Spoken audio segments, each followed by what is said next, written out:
Bienvenidos a una nueva experiencia en 360 grados en un lugar muy especial de la antigua Roma llamado Hierápolis, una ciudad balneario a donde llegaban personas de todas partes del Imperio Romano para curarse y que hoy en día está en perfectas condiciones y, como lo ven en este video, no tiene prácticamente ningún turista. Así que espero que disfruten de este camino por la entrada principal de la antigua Hierápolis.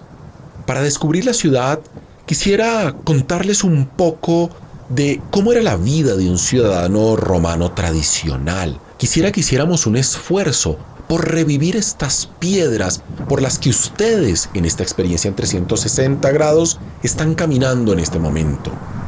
La vida de un ciudadano romano no solamente estaba marcada por sus diferentes edades.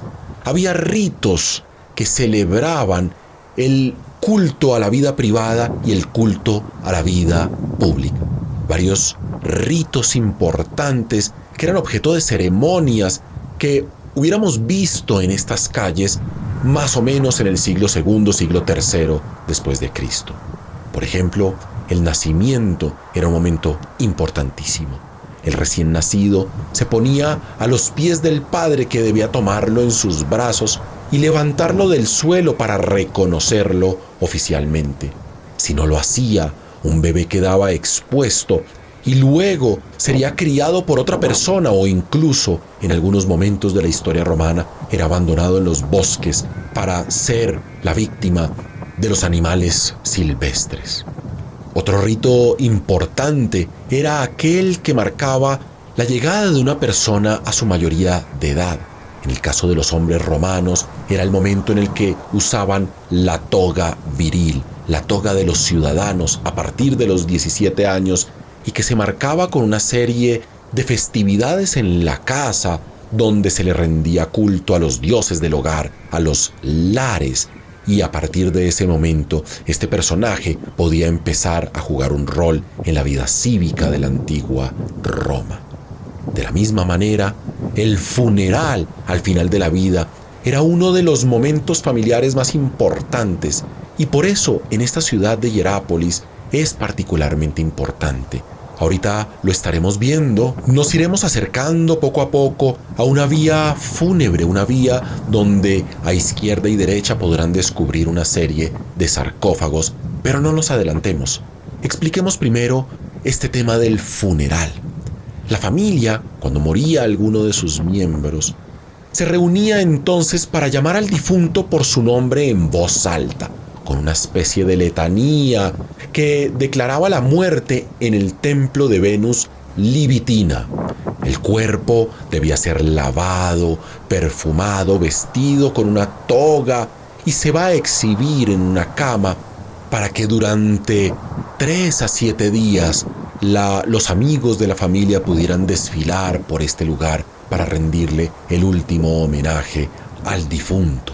El día del entierro, por esta calle por la que estamos caminando, se encontrarían ustedes con una procesión acompañada de antorchas encendidas. Se hacía normalmente de noche e incluía una serie de sacerdotes en ropas oscuras, personas dolientes, lloradoras oficiales a las que se les pagaba para que lloraran al muerto, músicos, actores, y dependiendo del lugar del Imperio Romano estaríamos viendo combates gladiatorios. Los esclavos portaban los retratos de los antepasados del difunto, lo que se llamaban los imagina. Los imagina eran máscaras en cera que se elaboraban sobre el rostro de los ancestros al momento de fallecer y que los romanos solían colgar en la entrada de su casa para mostrarle a los visitantes que eran un linaje importante de antiguos representantes del Estado romano. Los romanos practicaban tanto la cremación como el entierro. Los cuerpos eran colocados en unas tumbas que ya veremos, hermosas y bordeadas por caminos a las afueras de los pueblos, normalmente ritmadas por cipreses que estaremos viendo acá a mano derecha, porque el ciprés es el árbol de los difuntos. Al final de toda esta ceremonia, llegaba una comida funeraria que cerraba todo el día del entierro y seguía un breve periodo de purificación de la casa.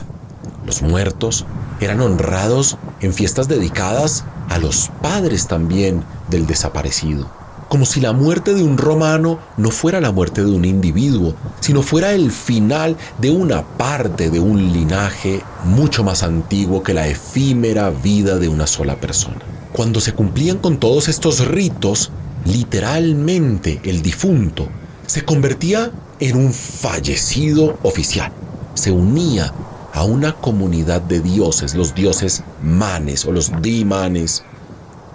Para marcar este rito de paso, el sacrificio fúnebre se debía ofrecer en la hoguera o, dependiendo del momento de la historia romana, delante del entierro por inhumación.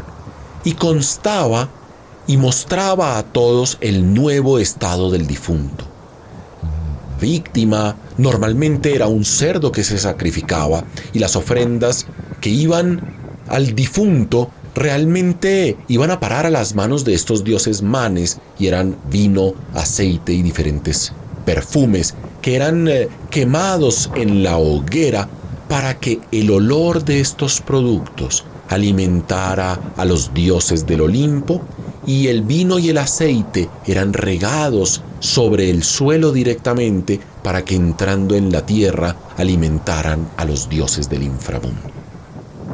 Una vez terminaba este ritual, se pasaba a entregarle al difunto una serie de objetos personales como vajillas que ponían en un contexto a la persona.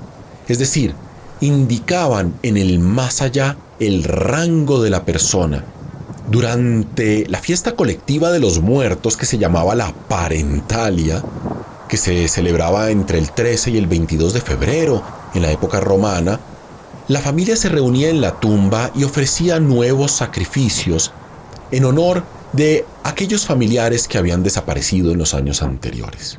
Ahora, durante el duelo, la familia era considerada como si estuviera contaminada. Se decía que la familia estaba funestatus y sus miembros tomaban una apariencia externa de decadencia. Vestían ropas oscuras, no se peinaban, no se afeitaban, ni podían usar ningún cargo público. Una vez terminaba todo este proceso, la familia volvía poco a poco del duelo a la vida normal. El 9º día después de la muerte de la persona, se organizaba un banquete que se llamaba el novendialis. Era una cena donde se reunían todos los parientes de la persona y sus invitados. Estas eran familias numerosas, estamos hablando de decenas de personas. Es esa gran familia mediterránea. Y los invitados podían incluir casi a todo el pueblo romano. Estos eran celebraciones que se hacían a puertas abiertas. La muerte no era vista como hoy en día, algo cerrado, clínico, alejado de la vida pública de las personas. La muerte en esta época hacía parte de la vida común de las personas. Era un rito de paso que no se cerraba al resto de la población, y por eso el banquete debía ser muy lujoso. Era acá donde también veíamos juegos gladiatorios, porque los combates de gladiatorios nunca fueron realmente esa especie de masacre que después se va a organizar en la época imperial, en el Coliseo y en otros lugares. Originalmente eran ritos funerarios de la época etrusca que los romanos van a adoptar y que con el tiempo los van a convertir en un espectáculo. Pero siguieron siendo empleados los juegos gladiatorios como una manera de rendirle culto al difunto. Sin embargo, hay que entender que los ritos fúnebres de la Roma antigua dependían muchísimo de la época, del lugar y de la familia. Recuerden que el Imperio Romano era un imperio. Eso quiere decir que no todos eran latinos. El Imperio Romano dominaba pueblos muy diferentes, con dioses y prácticas muy diferentes, y todas eran invitadas a participar de la misma civilización. A nadie se le imponía una manera de ver la religión. Eso solo va a suceder después con los grandes monoteísmos. En esta época la religión de los romanos es supremamente incluyente y tolerante. La única obligación que había era enterrar al difunto de acuerdo con las normas públicas, es decir, a las afueras de una ciudad, y que se cumplieran con unos ritos religiosos para rendirle culto también a los dioses, sin importar cuáles fueran esos dioses. Podían ser los dioses locales, podían ser los dioses romanos. Lo importante es que el difunto pudiera cumplir con este rito de paso. De esa manera, cada padre de familia, cada familia en general, decidió qué costumbres debían observarse, y al hacerlo, obedeció a unas tradiciones familiares que cambiaban con el tiempo y no a las prescripciones de los sacerdotes de entonces. Tenemos que tener en cuenta que en esos ritos de entonces no había sacramentos, no está esa noción de tener que pasar por una institución eclesiástica, por una institución oficial para poder enterrar a un muerto.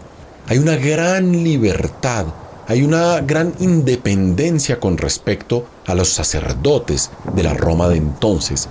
Los sacerdotes ante todo están ahí, es para poder cumplir con ciertos parámetros de los sacrificios, para poder dar una guía, pero de ninguna manera tenían la potestad de decirle a una persona cuándo y cómo enterrar a sus muertos, y mucho menos cobrar por este tipo de ritos.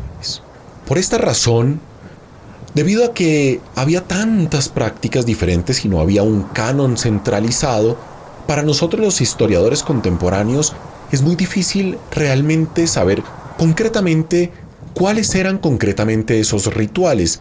Muchísimos de ellos todavía están en la oscuridad, porque su variedad hacía que los autores de la época no pudieran dejarlos todos consignados y se limitaran a describir de manera bastante general todos estos momentos de la vida de las personas. Algunas decisiones públicas han pasado hasta nuestros días, como por ejemplo el momento en el que Julio César es asesinado y después Marco Antonio lo lleva al foro y va a incinerar su cuerpo y va a hacer un discurso fúnebre de Julio César. Y ahí podemos entender un poco, oficialmente por lo menos para un político importante como Julio César, cómo debían llevarse a cabo estos rituales.